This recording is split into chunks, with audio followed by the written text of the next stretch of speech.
Bienvenidos y bienvenidas a un nuevo episodio de este gran podcast, ese espacio que estamos creando juntos. Estoy muy contenta, muy emocionada de poder tener este episodio antes de empezar a grabar. Ya estábamos risa y literal nos acabamos de conocer, entonces no sé qué nos espera en este episodio y en el que sigue, porque ya acordamos que va a haber una segunda parte, una tercera parte, entonces estén preparados, se viene muy bueno.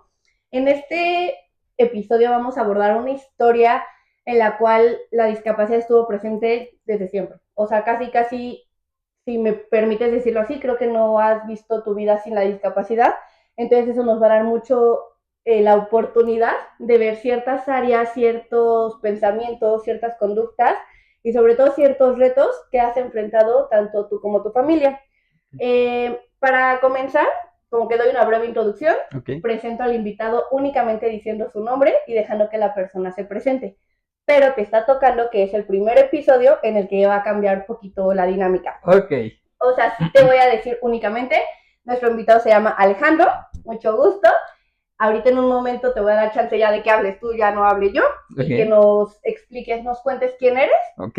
Pero antes de eso me gustaría describirme tanto a mí físicamente como describirte tú físicamente, porque me hacen el comentario, por ejemplo, para las personas sordas, para personas ciegas que pueden ver escuchar el episodio, que también pueden tener esta comprensión o un poco la asociación de quiénes son los que están hablando, más allá de la voz. Una audiodescripción. Una audiodescripción. Entonces, pues bueno, estábamos hablando de la estatura justo antes de comenzar el episodio. Yo, que soy la que dirige el episodio, mido aproximadamente unos 56, 57. Soy chaparrita promedio mexicana. Tengo piel como blanca, cabello castaño, ojos cafés, boca gruesa, nariz mediana. Y pues bueno, me la paso sonriendo y riendo, entonces más o menos esa sería la imagen que se vería a lo largo del episodio. Y ahora sí, vámonos de lleno contigo. ¿Quién es Alejandro, tanto físicamente como de esencia? Ok. Alejandro es un usuario en silla de ruedas, uso lentes, no sé si decir blanca, diría en medio, básicamente. Mido 1,50, 1,54 lo mucho. Vaya, soy una persona que me gusta a veces mucho sonreír porque creo que esa es la forma en la cual podemos conectar muy rápido, crear esta empatía, de dejar ese mundo un poquito egoísta que a veces nos marca, ¿no? De nadie te puede saludar ni dar los buenos días. Entonces siento que la sonrisa es la que siempre te apertura y que siempre te brinda la puerta hacia donde tú te quieras dirigir. Y pues bueno, no sé si eso pueda ayudar un poquito en la audiodescripción para todas las personas con discapacidad visual. Y pues bueno, ahora sí, como en la parte de quién es Alejandro, pues me gustaría decir que Alejandro es una persona con discapacidad motriz, totalmente congénita. Tengo 26 años y a lo largo de estos 26 años fui atleta paralímpico mexicano desde los 8 años hasta mis 18. También tuve el honor de representar a mi país durante ese periodo en 3 ocasiones. También soy una persona que ha estudiado a lo largo de su vida, en lo cual también me he desarrollado en el ámbito laboral, pues bueno, en muchas partes. Una de ellas, y lo digo con toda la humildad del mundo y con toda la tranquilidad del mundo, ha sido en un call center, pero de ahí pues creo que llegué a un lugar muy bendecido. Sin duda alguna llegar a mi antiguo trabajo fue una bendición en Centro Universitario Trilingüe, que pues bueno, fue la mejor etapa de mi vida laboralmente, puedo decirlo abiertamente, porque ahí me di la oportunidad de llevar a cabo de la mano de la licenciada Eunice Aguilera un gran proyecto que se llama Avanzando Juntos. Entonces, pues eso me abrió muchísimo la oportunidad de conocer la comunidad totalmente de personas con discapacidad. También me dio la oportunidad de representar nuevamente a nuestro país en la Cumbre Regional de América Latina y del Caribe en Sao Paulo, Brasil. Y pues bueno, creo que a lo largo de estos 26 años me han guiado muchísimas personas, han estado personas desde mis inicios conociéndome desde mi infancia, mi familia, que como no quedan palabras suficientes para agradecerle a día de hoy todo lo que se está logrando. Y también aquellos maestros de vida que sin duda alguna por algo la vida los mete en los momentos menos esperados. Creo que eso sería una muy breve introducción de todo lo que está por venir. No, y sobre todo, como dices, de lo que está por venir, del por qué no nos va a bastar con una primera parte, ¿no? Justamente. Entonces, bueno, empecemos, como dirían coloquialmente, por el inicio. Perfecto. Vamos a tu nacimiento, Ok, lo que te han contado. vale. Bien, pues bien. Como mencionaba anteriormente, yo tengo una discapacidad de nacimiento llamada mielomeningocele con secuelas de hidrocefalia. Mielomeningocele quiere decir que hay una malformación en la espalda, la cual no se llega a crear totalmente la médula espinal, por lo que todas las membranas que deberían de estar conectadas, al no desarrollarse de la mejor manera, pues obviamente hay un desprendimiento, obviamente hay algunas situaciones ahí que hay, a lo mejor en mi caso muy particularmente está el hecho de no tener la fuerza, movilidad y control totalmente de las piernas. Entra también la parte de los esfínteres por la misma situación y la gravedad en donde está el mielo colocado. Okay. Y bueno, la hidrocefalia también es una situación que es el cúmulo de líquido encefalorraquídeo en el cerebro y por lo tanto tengo una válvula de derivación, la cual me ayudaba a drenar todo ese líquido y saliera de forma orgánica a través de la orina. Ok. Todo esto sí se dio a entender, pero creo que sonaba muy también lo que ya te han explicado médicamente. Claro. Entonces, llevándolo un poco a el día a día, Ok. ¿cómo es que tú explicarías con otras palabras no tan médicas Ok. la discapacidad que tienes? Bien.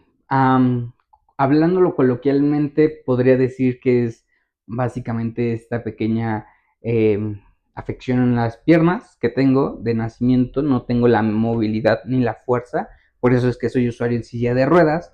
Y pues bueno, a día de hoy lo de las secuelas de hidrocefalia ya no lo pongo tanto en este nombre médico. ¿Por qué? Porque la válvula ya no está drenando líquido y pues bueno, a día de hoy la única limitación física que tendré es las piernas. Y Ok. eso más o menos. Dijiste la única limitación física. Ujú. ¿Hay otro tipo de limitación o es la única también? Pues es que de ahí se desprenden muchas limitaciones, a lo mejor no que yo me ponga, sino que a veces el mismo entorno social es el que te las pone. Ok. ¿Cómo? Ok, hablamos de las estructuras, hablamos de la arquitectura de algunos espacios públicos en donde no están adaptados por las rampas y por lo tanto pues a veces los escalones no son tan fáciles de cruzar en una silla de ruedas. Hablamos de lugares donde hay únicamente tierra y pues obviamente la tierra si la mojas pues se vuelve lodo y pues para un usuario en silla de ruedas, bueno, se vuelve un caos total. Hablamos también de las cuestiones a lo mejor educativas en ciertas etapas, hablamos de el acceso a la cultura, ¿no? Como para entrar a ciertos espacios, ciertos museos, pues bueno, están algunas áreas restringidas porque no hay los accesos suficientes, ¿no? Ok. Eso ya te digo, desde la parte de la limitación física, parte A, tener otro tipo de limitaciones, pero ya no propias, sino que el entorno te las pone. Ok. Es importante justo hacer como esta aclaración. Y en cuanto al nacimiento, ya nos explicaste que viene la discapacidad de nacimiento.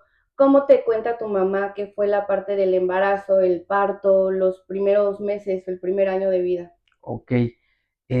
Bueno, durante el embarazo, por lo que me han contado, justamente, pues llega esta parte en donde durante todos los ultrasonidos les mencionaban a mis padres que todo estaba bien, que no había ningún inconveniente, que todo venía perfecto.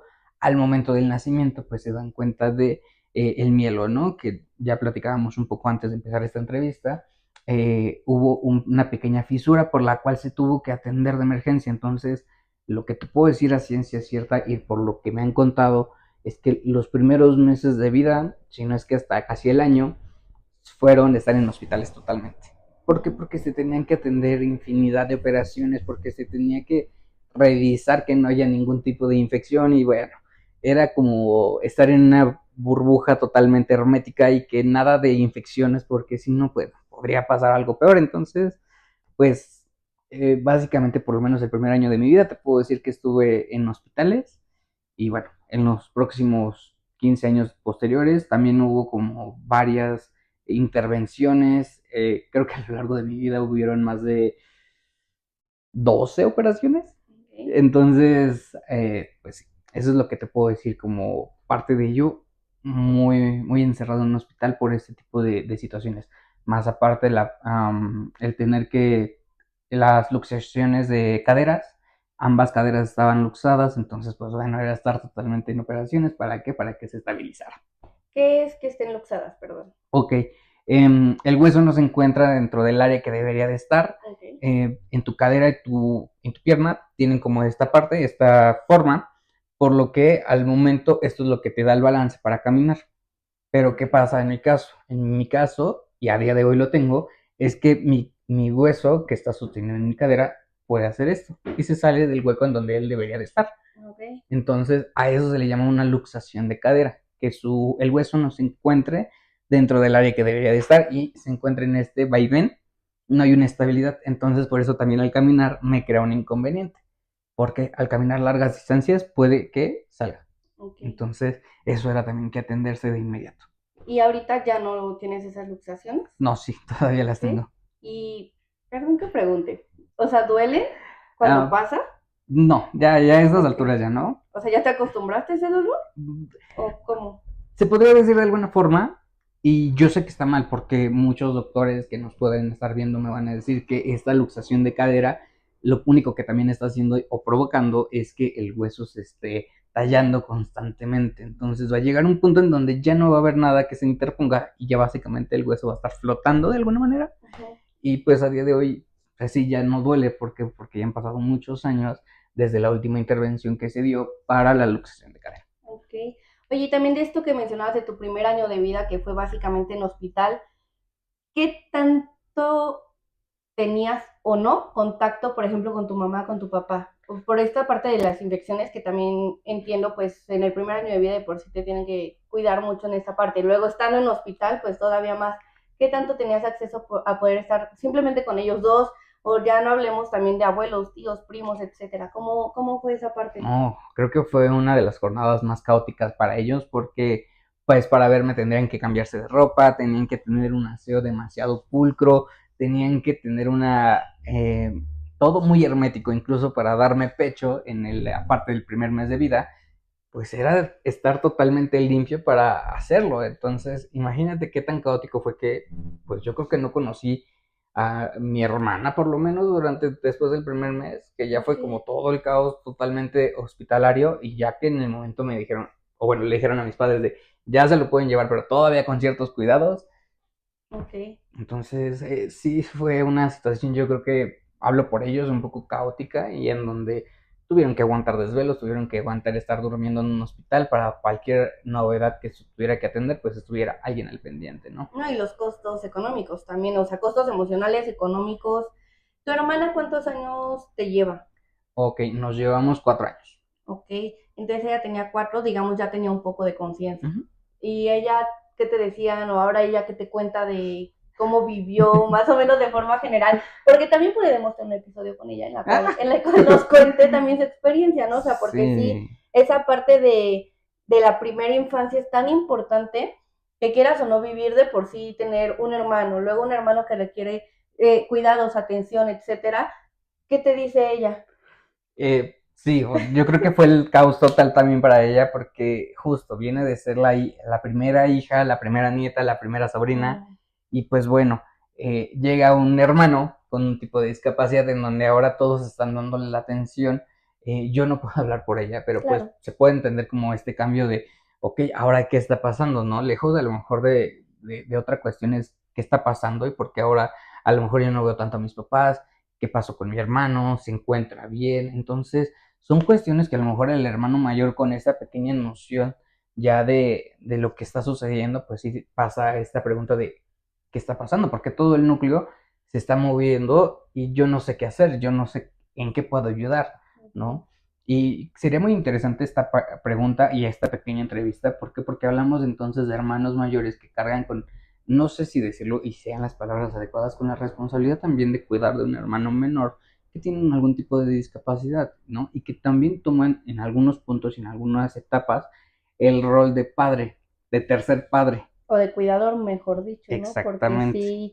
si no sería darles ese rol que no les corresponde. Si de por sí de cuidador no les corresponde, pero creo que ya poner las palabras como que sí es como Más cuidar desde fuerte. ahí todo, ¿no? Exactamente, ¿no? Okay. Entonces, ahí, por supuesto, a las personas que no estudiaron para ser cuidadores y que los pongan ahora al Uh-huh. cuidado de una persona con discapacidad que requiere ciertas atenciones, pues yo creo que también vale ser escuchado por aquellas personas que lo han pasado. Y creo que crearía esta parte de empatía para muchas otras personas. Yo puedo hablar desde mi experiencia y desde mi vivencia, pero como usuario en silla de ruedas, como una persona con discapacidad toda su vida. Yo no podría hablar desde un papel o desde un rol de cuidador. Claro, sí, es totalmente diferente. Y justo desde este papel de lo que tú has vivido, ya pasamos un poco la parte del nacimiento, ¿no? Uh -huh. ¿Cuál es tu primer recuerdo de tu infancia? Uy. mm, Aquí ya podríamos incluso saltarnos un poco al medio educativo. Okay. Me recuerdo mucho en cuanto a las primeras estancias, kinder, primaria, en donde pues siempre era el niño de las muletas, el andador, aparatos ortopédicos. Digo, hoy en día ya usuario en silla de ruedas. O sea, digamos que fue progresiva la discapacidad porque pasaste de muletas a silla de ruedas. No, no, no, no. De hecho, hoy, a día de hoy lo sigo usando, pero Ah, por ok. temas de facilidad de movimiento, de traslados, para mí es un poco más fácil el usar silla de Ah, ruedas, ok. ¿no?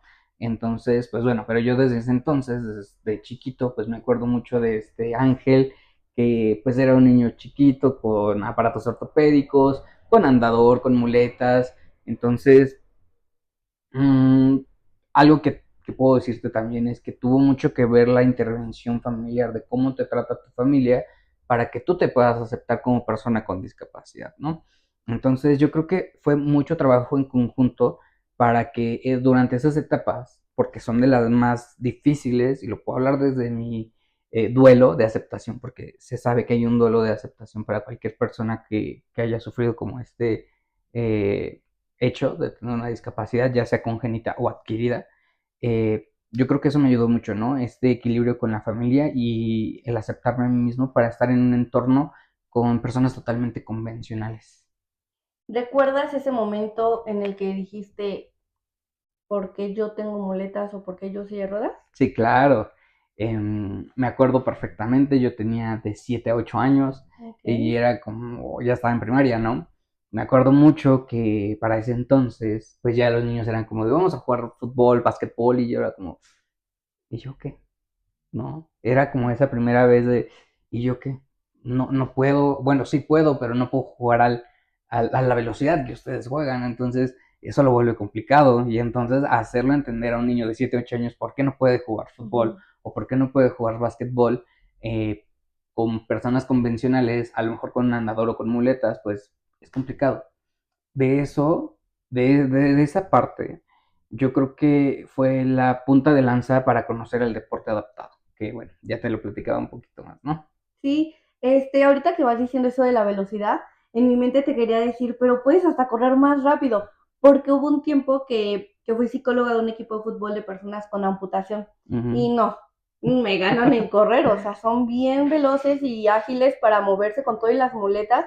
Entonces, claro, tú dices que ya lo viviste en esta parte de la adaptación, del deporte adaptado que iremos platicando más adelante, Ujú. pero ahorita que decías eso, yo en mi mente decía, como esa inocencia, si puedo decirlo así, de Sí, los niños, claro. de que dices no puedo, pero la vida te va a enseñar que sí puedes.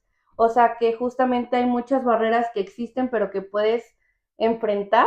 Entonces, por ejemplo, ¿tú cuáles son esas barreras u obstáculos fuertes o que más te marcaron y cómo recuerdas haberlos superado o enfrentado?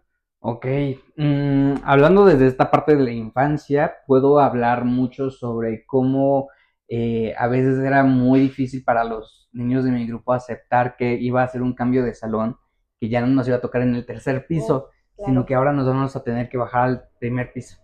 ¿Por qué? Porque en caso de alguna emergencia, pues obviamente, ¿cómo iba a salir Ángel?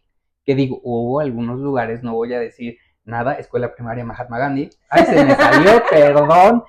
Bueno, Ups. ay, perdón. Bueno, pero que no tuvieron esa tranquilidad de bajar a una persona con muletas, porque en caso de alguna emergencia, pues tienen que accionar rápido, ¿no?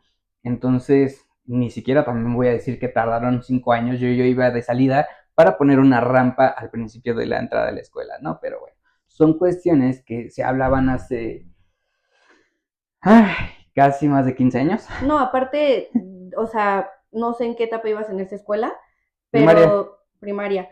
Y también me gustaría que más adelante digamos, por ejemplo, el terremoto del 2017, si Oh. no mal recuerdo, porque somos contemporáneos, según calculo, te tocó en preparatoria. Sí, justo. Entonces también está cañón. Ah, bueno, que después, justamente hablando del terremoto, yo iba ya en el colegio de bachilleres 2, 100 metros, y pues bueno, ahí nunca tuve ningún inconveniente, siempre se hicieron las adaptaciones, siempre fue de estar en planta baja, contar con rampas que me ayudaban a subir, bajar donde yo quisiera. Nunca hubo mayor inconveniente. Por suerte ese día no me encontraba ya dentro de las instalaciones.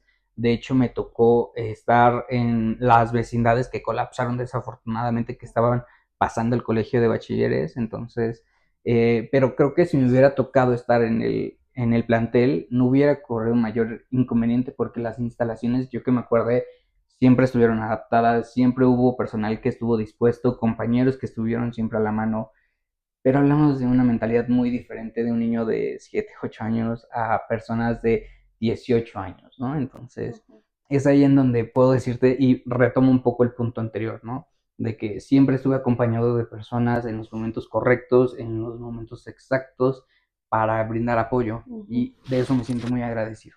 Oye, pero a ver, justo me salté a la parte de la prepa porque también, pues, justo por la edad, creo que es muy importante la edad, la discapacidad, todo, como que no dejemos ir eso, y menos ahorita que acabamos de pasar como el simulacro, la conmemoración y todo de este acontecimiento.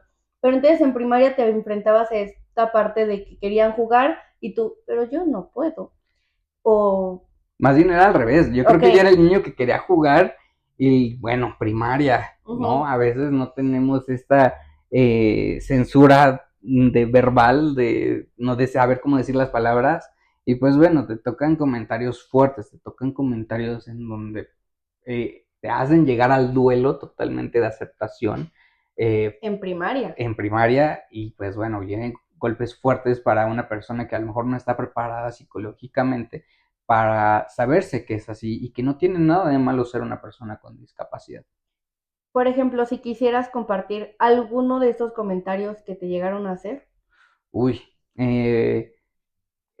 la palabra inválido siempre estuvo muy a la mano, ¿no? El Ujú. hecho de, porque en ese entonces, vuelvo al punto, no sé si tenía esa censura de qué tanto poder tienen las palabras, para bien o para mal, Ujú. siempre estuvo la palabra inválido, siempre estuvo la palabra de él no puede, de él no podría hacerlo, entonces el no puedo siempre estuvo, ¿no? Esa limitante de no, tú porque eres diferente, tú no vas a poder. Que justo ahorita dijiste la importancia del lenguaje, entonces también te corregiría yo. No es que haya estado el no puedo, sino el no puedes. O también Ajá. estaba el no puedo. ¿Tú también te lo decías mucho? No, porque para esa etapa, algo que pasó y que yo creo que fue la punta de lanza de todo, fue conocer el deporte adaptado, totalmente a la edad de 7 8 años. Ok, ¿cómo lo conociste? Yo empecé a entrenar en un gimnasio municipal llamado Adrián Paz. Entonces, en Ecatepec, yo empiezo únicamente a hacer ejercicio. ¿No? Pero para ese entonces, en una de esas ocasiones que yo iba, conocí a una pareja de danza que a día de hoy son unas grandes personas que conozco, a Juan Pablo y a Lupita, que fueron la primera pareja de baile, dos personas en silla de ruedas bailando y que fue como, ok, soy usuario en silla de ruedas y no sabía que eso se podía hacer. Entonces quedé impresionado, quedé como, wow, es otro Saliste mundo, ganón. es otro Ok. mundo y de ahí es que empiezo a conocer un poco más de la danza, empiezo a conocer a muchas personas muy importantes, ejemplo Mari Carmen Legaspi, ejemplo Sonia Mendoza, que fueron personas muy importantes, cúspides para iniciar. Yo inicié en danza deportiva Ok. y bueno, ya de ahí empezamos practicando hasta el 2008, que ya empezaba como los juegos municipales, que son como las partes más bajas para seguir avanzando en el medio deportivo. Y de ahí conozco el básquetbol, también participé en básquetbol con los Diablitos. Eh, También me fui, creo que a tiro con arco por un tiempo, a natación. Estuve probando, porque bueno, la etapa de ser un niño es probar de todo, ¿no? Claro. Pero después también llegué a atletismo de campo, lanzamientos. Y entonces creo que entrené un año más o menos. Y de ahí me fui a mi primera competencia paralímpica. Fue una paralimpiada juvenil en Sonora 2009. Niño de 9 años se va por primera vez sin sus padres hasta Sonora. 9 años. Sí. Ok. Y pues bueno, ese es otro reto porque ya incluye esta parte de independencia, esta parte de saberse mover, de saberse relacionar de manera muy fácil. Entonces siempre he dicho que también el deporte adaptado fue como ese salvavidas para ganar confianza, para ganar esta parte de la batalla del duelo de aceptación. ¿Por qué? Porque era pero sí puedo. Después de recibir, no, es que tú no vas a poder, es que tú no lo sabes hacer, es que así siempre todo abajo, fue como, sí, sí puedo, pero puedo de otra forma. Entonces yo creo que fue la mejor etapa de mi vida en donde descubrí que sí se puede, que sí hay otras formas, que hay alternativas, pero hace falta conocerlas. Oye, quiero hacer una pregunta. Adelante, con todo De gusto. todos los deportes que mencionaste que exploraste, dijiste natación. Ajá, ¿Cómo? ok. Perdón. Está bien, justo, se vale. Para ese entonces, se podría decir que yo tuve que aprender a nadar de una forma muy obligada, de alguna manera. Pero bueno, sí, lo único que solicitaba el entrenador es que uno aprendiera a flotar. Entonces, ¿qué es lo que pasa al aprender a nadar? Tu cuerpo, si lo sabes manejar y si lo sabes controlar, aprendes a flotar, ¿no?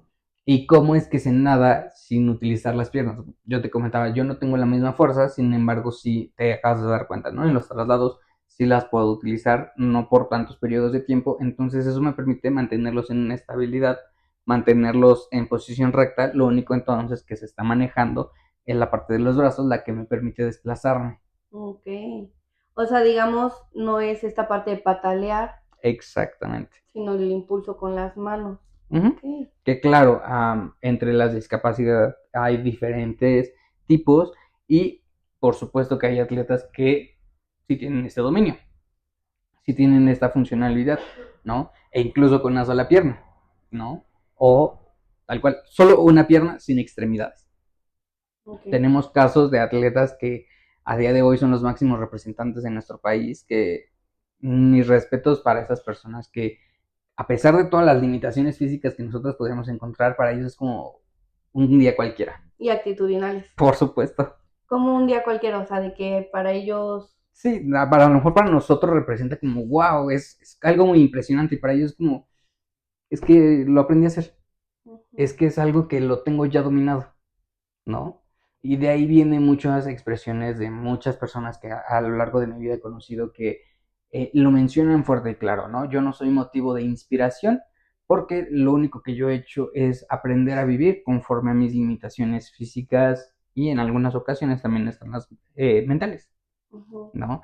Por eso es que hago la expresión de un martes cualquiera o un día cualquiera para una persona que a pesar de estas limitaciones es de los mejores tiempos y de los mejores deportistas que podríamos tener en México. Y qué bueno que lo mencionas de esta forma, porque justo con Diana, que me colabora en el podcast para la interpretación en lengua de señas, ella decía, es que no se debe de caer en este discurso de si él puede, ¿por qué yo no puedo? O por qué si él tiene cosas peores que enfrentar, ¿por qué yo no puedo enfrentar que me sienta enojado? No sé, por decir algo, ¿no? Claro. Y claro, justo lo que vas diciendo, o sea, no es que queramos en este espacio promover esa parte inspiracional, que creo que sí tiene de cierto punto el sobrellevar las cosas, y aparte los Juegos Paralímpicos es como un gran logro también que se tiene que reconocer, los derechos, los cambios en la infraestructura de la ciudad, etcétera, etcétera, ¿no? Pero más que nada porque queremos en este espacio que se escuchen tus historias, tu historia, la historia de las demás personas, porque más allá de inspiración es un golpe de realidad, de darnos cuenta de lo que acabas de decir. Para nosotros aprendimos y es un día cualquiera. es un trabajo, es un entrenamiento de natación, es una olimpiada, pero aprendes a hacer las cosas. Entonces, que la gente que escuche el episodio se dé cuenta de eso para dejar de poner barreras y los dejemos de excluir realmente, porque si aún se tiene que hablar de inclusión en personas con discapacidad, es porque existe una exclusión, que tú me corregirás si me equivoco, creo que es más por las barreras que nosotros como sociedad, como personas les ponemos, que un poco la infraestructura que existe. Claro que las calles están un poco que se pueden mejorar, pero nada se compara, por ejemplo, con las actitudes, ¿no? Las caras, en los trabajos. ¿Tú cómo ves? ¿Qué piensas de esta parte? Ok, aquí vamos a hablar de un poco de lo utópico. Lo utópico es que se deje de ocupar la palabra inclusión, porque si debemos de decir que algo tiene que ser inclusivo, entonces ya no es inclusivo. ¿Cómo es que nosotros decimos, es que este parque es inclusivo porque tenemos columpios para personas con discapacidad motriz y usuarios en silla de ruedas pueden entrar?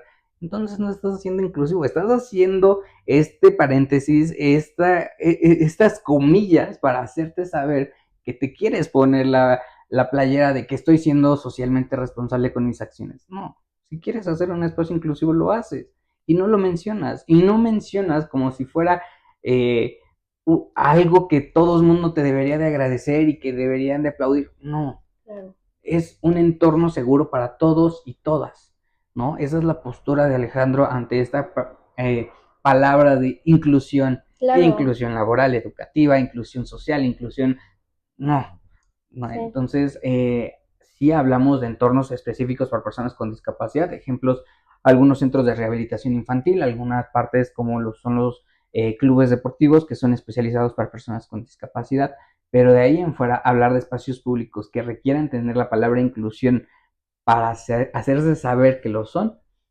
ya no sé, ya no Sí, coincido tanto con como el que está de término. más, ¿no? El otro día ahorita me hiciste recordar, porque justo estoy haciendo caras porque me pongo a pensar lo que estás diciendo y digo, porque mil ideas, ¿no? Pero pensé, por ejemplo, publicaron de una obra de teatro ¿Ok? y ponían mucho énfasis en obra de teatro inclusiva. Es inclusiva por esto, la inclusión por esto, así toda la imagen, ponle 5 palabras, 5 veces la palabra inclusión. Entonces lo que dices, o sea, si lo vas a hacer, es un poco como esta parte de humildad en una persona, ¿no? Si lo vas a hacer, no tienes por qué ir sonando la campana por toda la calle de miren, me lo estoy haciendo, Justamente. ¿no? Sino simplemente Lo haces y lo hacerlo. aceptas y lo das. No lo tienes que remarcar. Porque entonces, ¿qué estás buscando con remarcar esa palabra? ¿Sabes? Si bien se sabe que a lo mejor hay algunas adaptaciones que se tendrían que hacer, no es motivo para explicarlo y para sobreexplicarlo como acabas de mencionarte la obra de teatro, ¿no? Entonces, es ahí en donde yo visualizo este escenario utópico, porque sigue siendo utópico, porque seguimos frenados en que primero debemos saber qué es inclusión y ponerlo al margen, y ya después, no, lo utópico es que sean las mismas oportunidades para todas y para todos, sin importar absolutamente nada y sin hacer el paréntesis como si estuvieras haciendo un favor. Pero crees que algún día lleguemos a No, cumplir. no, por supuesto que ni no. terminé, ni No, terminé de decirlo para tu respuesta.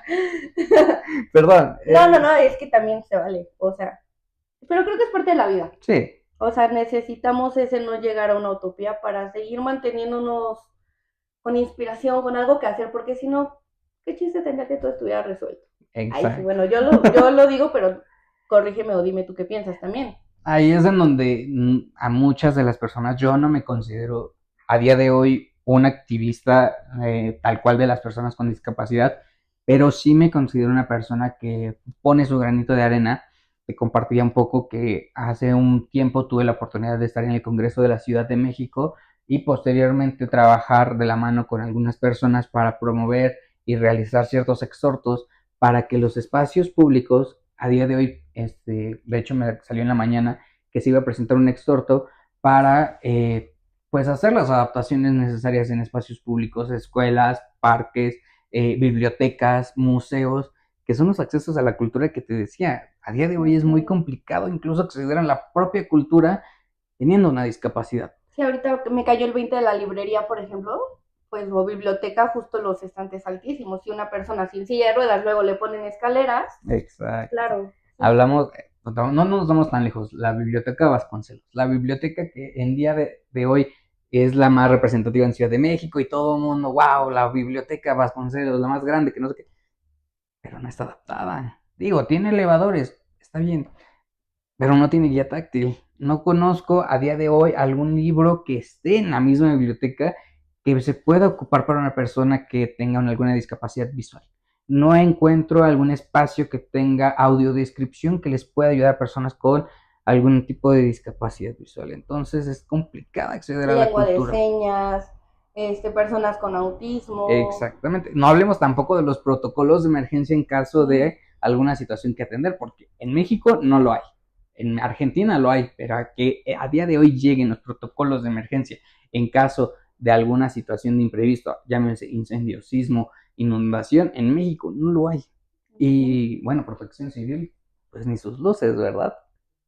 Sí, esta parte que vas mencionando ahorita, quisiera que rescatáramos un punto que quedó, Bueno, la parte del terremoto. ok. Esta parte de que en México no hay protocolos, aunque se puede decir que sí se cuenta con los protocolos, sí se cuenta con los simulacros, ok, todavía nos falta mucho.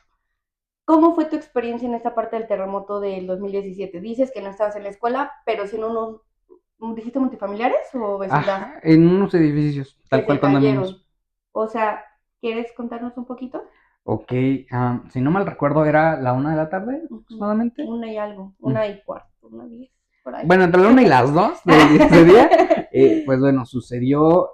Recuerdo mucho estar pasando entre las unidades habitacionales. Mm, la, el camino para salir a la estación del Metrobús era un poco complicada, estaba muy agrietado ya por el paso del tiempo, entonces, pues bueno, fue bastante complicado. Pero ¿qué pasa? En el momento en que empiezan a sonar las alarmas, pues llega este temor de qué voy a hacer en caso de, ¿no? ¿Por qué? Porque a un lado de mí estaba el estacionamiento público con todos los autos y pues los autos abarcando todos los espacios disponibles y del otro lado tenía a los edificios. Ok. Y tal cual, el camino. Un camino de no más de 50 centímetros. Entonces era complicado, era como, ¿para dónde voy? ¿Qué hago? Lo único que me acuerdo, y fue una situación muy desafortunada, que de hecho me hizo quedarme en shock, no puedo decirlo de otra forma, es que me quedé lo más pegado a un carro y a un árbol, a modo de triángulo de vida, y dije, bueno, ya, lo que tenga que pasar. Pero pues también en ese momento las personas eran como de, y agradezco esos actos, de, estás bien, necesitas algo, te apoyo en algo, pero también era estar escuchando a las personas que desafortunadamente no pudieron salir de los condominios. También era desafortunado saber y escuchar que las personas no podían haber salido de sus casas.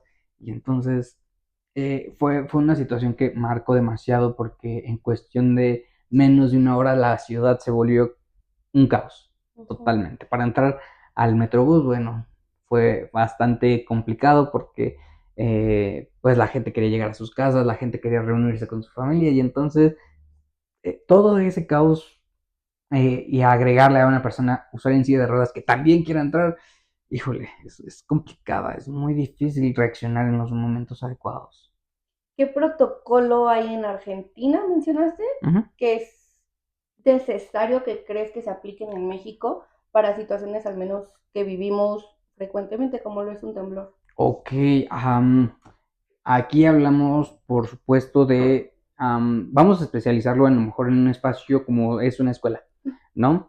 En caso de las personas con discapacidad visual, siempre es tener a la mano a una persona guía, alguien que los esté llevando, pero obviamente se tiene que seguir el orden de no corro, no empujo, no grito, porque estamos, ¿cómo decirlo? Pues sí, hay una sobreestimulación para la persona con discapacidad auditiva, ¿no? Por lo que la persona ya lo tiene que llevar de la manera más rápida, pero a día de hoy no contamos con una persona que esté especializada para en casos de emergencia o solamente para que el alumno con un tipo de discapacidad visual se pueda requerir o atender para llevarlo a cualquier lugar o incluso una guía táctil más fácil. No la hay más que en el Metrobús, yo lo he visto y eso, bueno, más o menos. Pero si hablamos de sobreestimulación, también hablamos con chicos con autismo.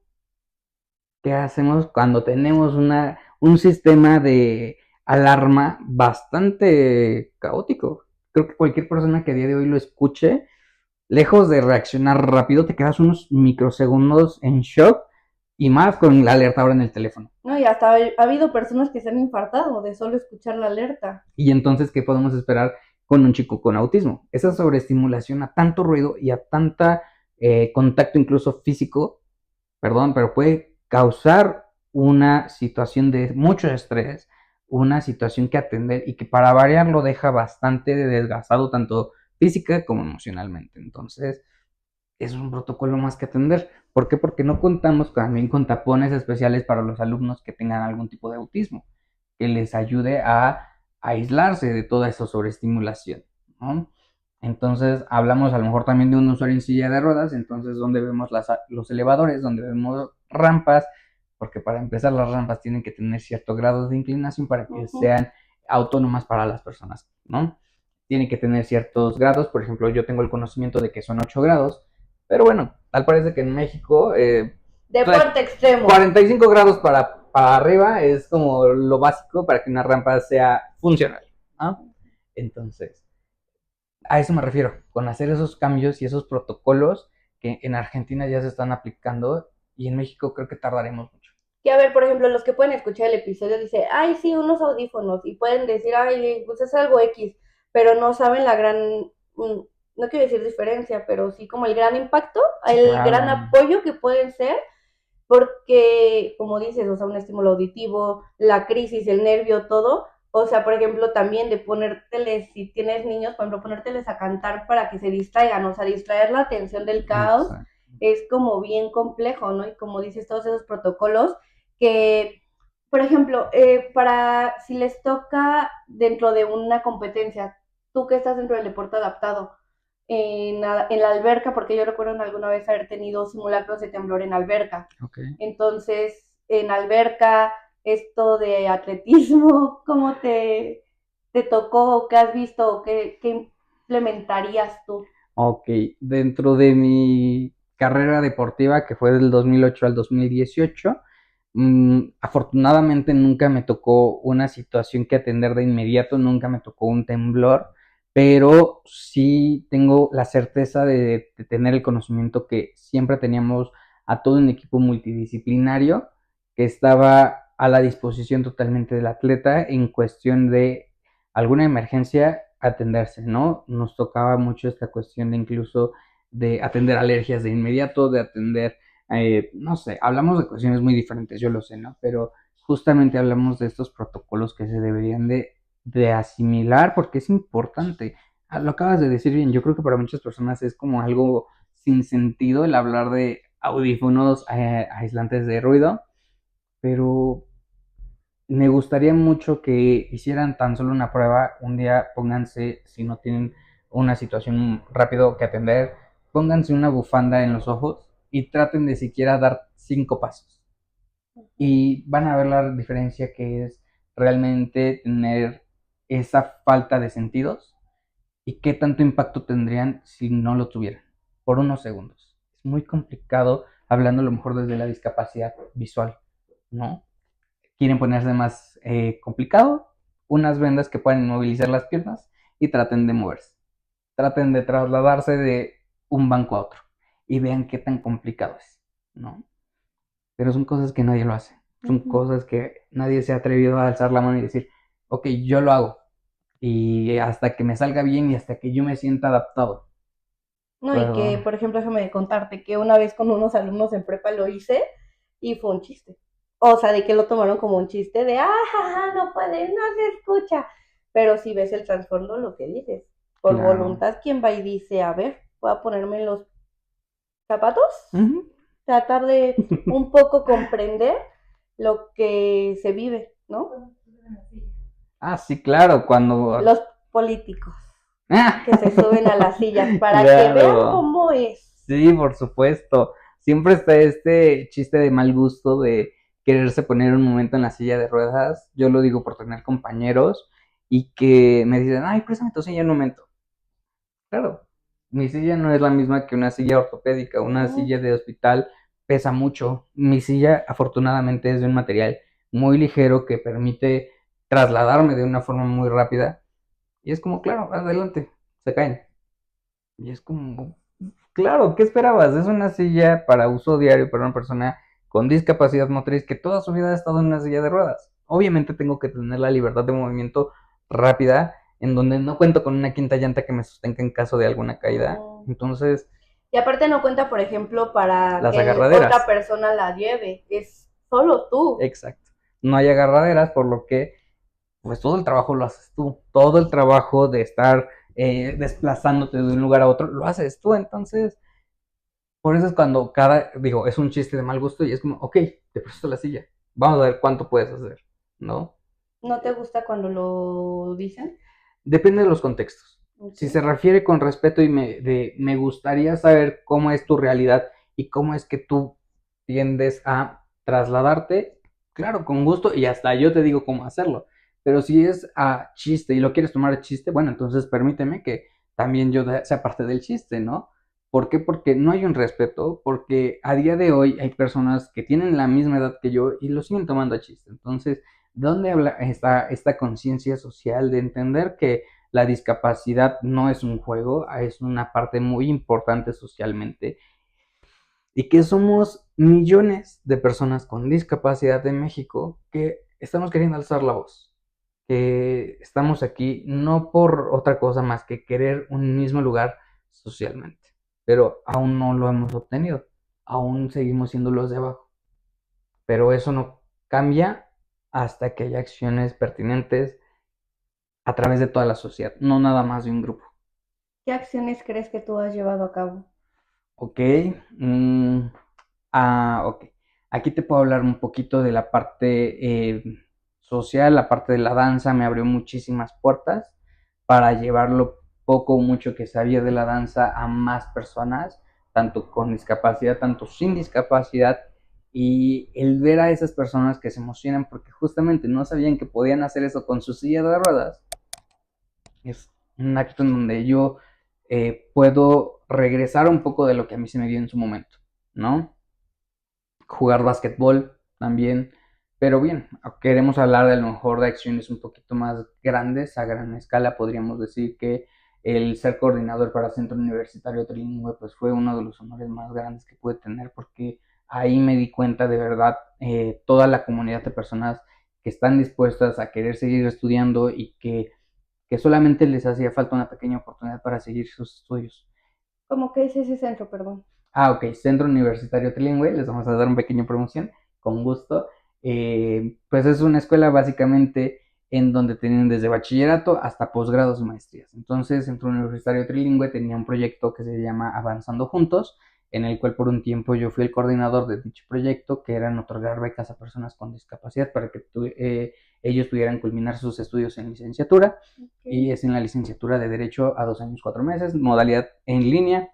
Y bueno, el pequeño comercial, por supuesto, todas las personas que quieran y que quieran seguir sus estudios, pues bueno, vayan y hablen totalmente a Centro Universitario Trilingüe. Es la mejor escuela, un alma mater que por siempre voy a llevar y que sin duda alguna es de los mejores proyectos que yo he visto y que me ha tocado y tengo el honor de haberlo dirigido por un corto periodo de tiempo. Y ahí te digo que fue el honor de haber conocido a muchas personas, a más de 137 alumnos que estuvieron especializándose en el área de derecho a través de este proyecto, y el hecho de estar con ellos, platicar con ellos, conocerlos, me dio la oportunidad de saber que solamente dando una pequeña oportunidad cambia su vida. Y qué pequeña entre comillas. Si nos sí. Vamos a justo lo que para unos puede ser esa pequeña oportunidad o de, ay, sí, una beca, pero para otro puede significar un gran cambio en su vida, ¿no? Exactamente, ¿no? Hablábamos de alumnos que a día de hoy me hablan y me dicen que están haciendo acciones pertinentes para solicitar las adaptaciones de poner rampas en sus municipios. Es un gran honor haber estado acompañándolos en ese momento y en esa etapa de su vida, porque nos dimos cuenta que a través de ese proyecto muchas personas ahora son los verdaderos activistas y que realmente son los que a día de hoy alzan la voz, y fue un honor haber estado en ese momento con ellos. Oye, ¿y solo hay esta parte de derecho? Por el momento tengo el conocimiento de que sí, siguen en la situación de que es en derecho no escolarizado, enfoque totalmente penalista, okay. Pero posteriormente a través de los REVOEs, que son los reconocimientos de validez oficial que da la SEP y que obviamente los tienen siempre a la mano las personas complementarias del Centro Universitario Trilingüe, pues conforme se van otorgando, puede que se tenga la oportunidad de que más adelante se cuente con más carreras. No, y aparte está para que lo menciones porque justo es abrirle el panorama a quien escuche el podcast, Por a supuesto. que sepan que hay opciones, ¿no? O sea, que no es limitante, como tú bien dijiste, o sea, pueden hacer muchas cosas, la frase cliché, el cielo es el límite, pero que creo que con lo que estás diciendo lo refleja, o sea, pueden estudiar una carrera si tienen habilidades, pues, porque también podemos hablar de una discapacidad intelectual, Claro, pero que pueden llegar a desarrollar o a recibir los apoyos pertinentes para poder desenvolverse en la sociedad a la que ya pertenecen, ¿no? justamente. Entonces, siempre es un círculo virtuoso. Siempre es este círculo virtuoso en donde todos nos apoyamos entre todos porque no sabemos en qué momento de la vida volvemos a coincidir con las personas y qué mejor que haya esta parte de agradecimiento mutuo porque dar sin la necesidad de querer recibir algo a cambio es lo mejor, ¿no? Uh-huh. Creo que eso es algo que siempre he aprendido de nuevamente Centro Universitario Trilingüe y que sin duda alguna fue la mayor satisfacción, el que día de hoy me sigan hablando exalumnos y que me den un poco de agradecimiento, pero todo el trabajo lo hicieron ellos, básicamente. No, y también reconocer porque ser maestro no es fácil, ¿no? Entonces también pues algo tú hiciste que dejaste esa espina en ellos para hacer lo que hoy hacen. Obviamente se reconoce lo que ellos hacen, pero Por me supuesto. gustaría como para ir un poco cerrando esta primera parte, este primer episodio juntos, ¿qué te dirías a tu Alejandro chiquito que le reconocerías desde el Alejandro que hoy eres? Uy, bueno, pues y en ese caso este mensaje sería mucho de no te rindas, sigue luchando, sé muy constante, no te dejes de lo que digan los demás y siempre ve por esos objetivos y por esas metas, porque tú no sabes hasta dónde puedes llegar. Yo creo que a ese Alejandro de 8 años que apenas entraba a un gimnasio, no se imagina lo que iba a pasar 2 años después, 4 años después, y qué iba a pasar cuando a día de hoy tenemos casi 26 años. Y pues bueno, creo que la vida nos sigue sorprendiendo, sin duda alguna. Muchas gracias. Gracias por compartir lo que nos compartiste, por acompañarnos, por venir. Y pues bueno, ayúdame porfa a invitar a la gente a que se suscriban, que vean el episodio, que lo compartan y que estén pendientes de la segunda parte. Claro que sí, con mucho gusto. Yo creo que más que fascinado de estar en una segunda parte en este gran podcast, por favor suscríbanse, dejen las notificaciones ahí prendidas para que todos los capítulos que esté subiendo los vean de primera mano y pues bueno, qué mejor que estar compartiendo estos espacios con la gran persona que a día de hoy lo reconozco mucho por toda esta entrevista. Muchísimas Gracias. gracias y por todo el tiempo, por supuesto. Nos vemos en la segunda parte. Hasta la próxima.